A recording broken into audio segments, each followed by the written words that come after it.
Christine Slater. This horse gave a pretty impressive performance in the second round and could be a contender for a triple clear. Only two horses have gone triple clear, Odds and Ends and Beaver. It's a competition so far between Shane Plum and Fiona Hollenby. And I think we can certainly count on Jamieson Jet and Christina Slater. Of course, Christina Slater is Diane's sister, so we both have an interest in this event, shall we say. Christina, of course, well known, has competed interstate very successfully and on her good horse Countryman, and was in fact the holder of the Puissance record at one stage. Jamieson Jet, yes, had a little bit of a slip there. The surface, we would like to congratulate Orange Grove on the surface. They have had some granites donated for this, and a big effort at that wall, and the crowd literally held their breath over the double, and there's great excitement actually over this. Now, can she get over that? Yes, and kick back, and very nearly took that rail, however. So that is the third clear for Jamieson Jet and Christina Slater. Yes, the third clear, and quite a smart time, around about 50.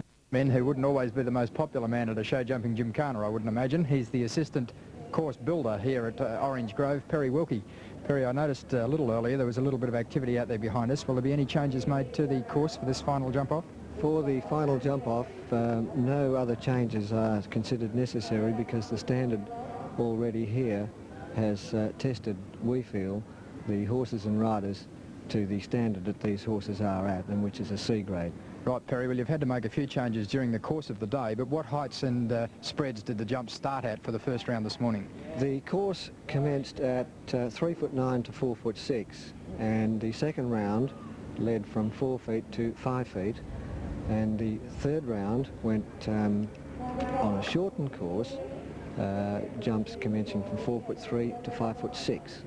Right, well, this final round is against the clock, of course, so obviously it's going to be a little bit tighter. But what's the distance of the course and what's the time they have to complete it in? Well, the distance is a lot shorter. It's usually about half the distance as the course was in the when all the jumps were being negotiated. And the height is difficult, and in this particular jump-off, we've got a jump just over here, which is the wall. Seemed to be the jump that caused most problems in the last round.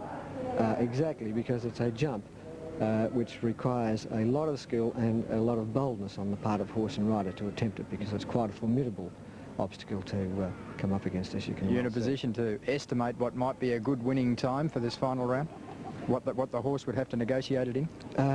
No, we're not putting our estimations on the time at the moment, because there's so many ways the horse and rider can negotiate the course. There could be up to 4 or 5 seconds difference, and of course it's the smartest time that's going to win. Perry, thanks very much for speaking with us. Now let's go back to George Grilisic.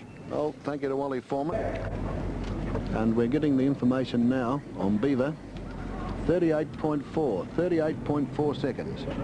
I don't think this horse can beat that. Christina does have a very good A-grade speed horse, but this is a different type of... Oh, that was a terrific jump.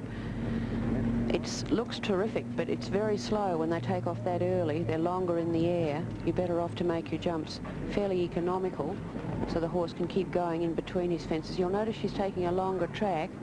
The horse appears to be going slower. He's a deceptive horse, has a very long stride, but I don't think he's going to be as quick as Fiona. Beaver also didn't appear to be going as quickly as Odds and Ends, but covered a lot less ground. Coming to the double, it's clear. Riding on now towards the last fence, well through that last, and a good jump out. Rode him out through the finishing flags. So we'll wait on the time, but I can't see that would be.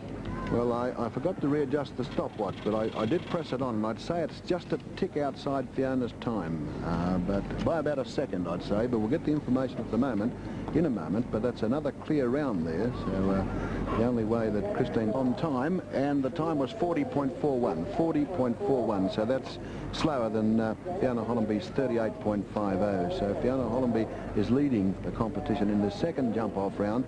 Next horse up